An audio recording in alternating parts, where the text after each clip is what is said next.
Welcome to York, one of the most extraordinary cities on earth, a place where Roman emperors ruled, Viking warriors traded, and medieval kings fought for the English crown. Its streets are time machines. Its stones whisper stories of faith, fire, and defiance. This is the tale of a city that refused to fade, the city of York. This story begins in AD 71, when the mighty Roman 9th Legion marched north and built a fortress on the banks of the River Ouse. They called it Eboracum. Massive walls rose, streets were laid out in perfect Roman order, and soon Eboracum became the beating heart of Roman Britain. Two emperors made it their northern capital, Septimius Severus, who ruled from here during his campaigns in Scotland, and Constantine the Great, proclaimed emperor right here in York in AD 306, after his father's death. Beneath the modern city, Roman foundations still lie. Baths, barracks, altars to forgotten gods. If you walk through the Roman Bath Museum or near York Minster's Undercroft, you are standing on Roman York's bones. When Rome withdrew in the early 5th century, Eboracum fell silent. Its stones were scavenged, its walls crumbled, but the ghosts of empire never left. Then came the thunder from the north.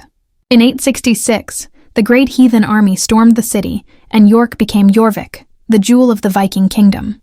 Under Viking rule, Jorvik thrived. Its rivers carried silver, furs, and slaves, and its market streets bustled with life. The Jorvik Viking Center today lets us step right back into that world. The smell of tar and fish, the clink of coins, the hum of Norse conversation. Jorvik's rulers minted coins, traded with Dublin and Norway, and left behind place names that still echo in Yorkshire: Grimston, Thorpe, Skelton. Though their reign ended in 954 when King Eadred retook the city, their influence was indelible. Even the English language bears their mark. Window, sky, husband. After the Norman conquest of 1066, York once again became a seat of power and of resistance. The North rose in rebellion, and William the Conqueror responded with brutal force. He ordered the building of York Castle, its wooden keep rising above the river, the forerunner of Clifford's Tower. But tragedy struck in 1190, when York's Jewish community, one of the most prosperous in England, was massacred here after seeking refuge in the tower. It remains one of the darkest moments in the city's history. The Normans also rebuilt the Minster, laying the foundations for one of the most spectacular Gothic cathedrals in Europe.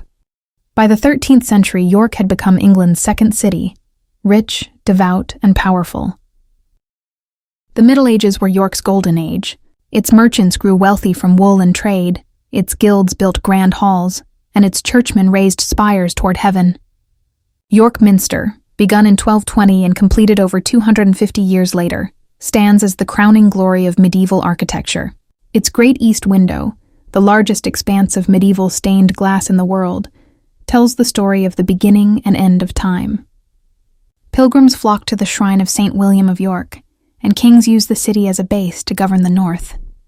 The streets we walk today, the Shambles, Stonegate, Petergate, still follow the medieval layout, winding beneath timbered houses that lean as if gossiping over the cobbles. In the 15th century, York found itself caught in the Wars of the Roses, the brutal struggle between the houses of York and Lancaster.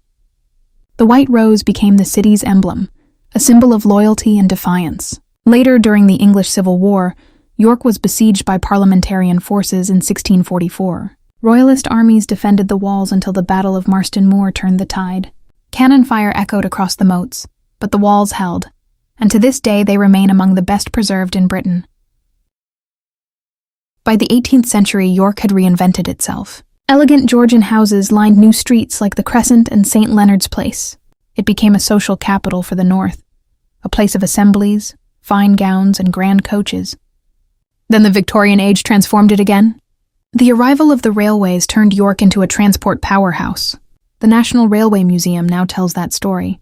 Steam, steel, and speed changing Britain forever. Factories, printing presses, and chocolate works, Rowntree's and Terry's, gave York a new identity, a city of industry wrapped in the scent of cocoa. Through 2 world wars, York endured bombings but never broke. The Blitz damaged homes and hearts, yet the city rebuilt, just as it always had. Today, York stands as a masterpiece of survival, its Roman walls intact, its Viking past celebrated, its minster gleaming once more.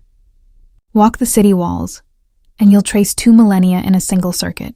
Roman stone, medieval gates, Georgian houses, Victorian spires. Layers of time stacked like pages in an eternal storybook. York isn't just a city. It's living history. Still breathing, still beautiful, still proud. From empire to invasion, from ruin to revival, this is York, the eternal city of the North.